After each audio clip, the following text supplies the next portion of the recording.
Hey guys, so today we're doing the review for this pistol.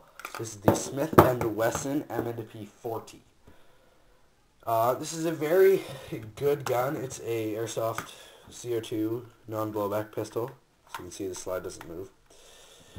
Let's start with what it comes with. It comes with one Allen key.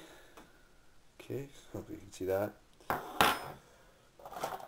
It comes with one CO2 magazine with a pull-down spring guide, which I like, and the gun, and some BBs, but I've elected to use these Tactical Force BBs just because they're cheap. Paintball CO2, which I bought from the same person who I bought this from. And I'll put a link to his channel in the description. He has combat arms videos and stuff like that. Combat Arms Canada 186. But I'll put a link into his description anyways. So let's start with the review. On a fresh CO2, this shoots at about 340 feet per second. You can look up the chrono if you want to know for sure. There's a tactical rail on the bottom here if you wanted to mount lights or something like that. I'm going to adjust the camera here 1 second. So like this. Just this way I can see through the viewfinder this way. So it shoots about 330, 340 feet per second on a fresh CO2. I do not have any CO2 in this magazine though right now, and I'll show you how to put the CO2 in.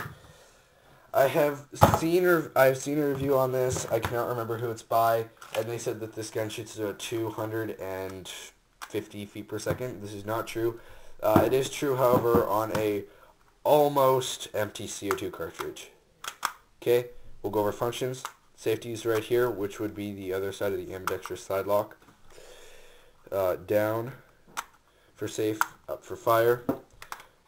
When it's on fire, the hammer gets pulled back when it's on safe. The loading mechanism. This is the only design flaw of this that I don't like, and it's really the only design flaw I can find, is that even if you have a magazine and the safety on, you're still loading BBs in the chamber, so BBs will roll out. But really, if you have good gun handling, you always have your finger off the trigger until you're ready to fire anyways. So that generally doesn't happen to me unless I'm just screwing around. But I always check my mags beforehand anyways. So if you let a almost new CO2 cartridge and you press this button back here with any CO2 cartridge in it, if the CO2 cartridge isn't dead, this will eject all the CO2. And if the CO2 is new and you do it the entire time, it will frost. And yeah, so definitely don't do that on a fresh magazine.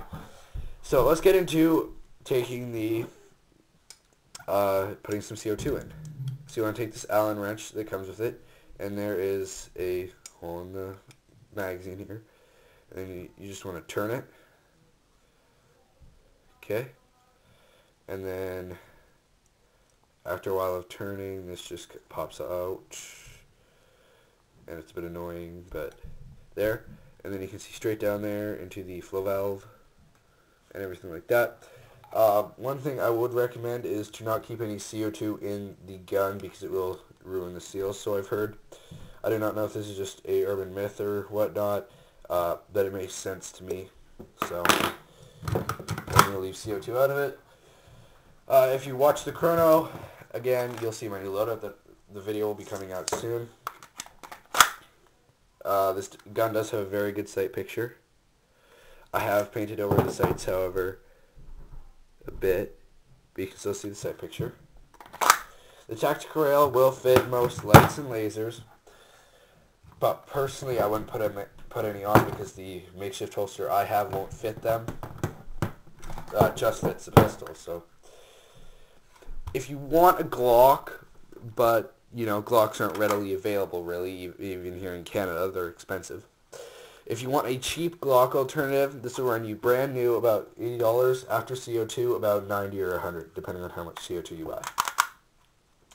If you want a gun with Glock influences, as you can see, this does have a couple Glock influences. The real thing is striker fired.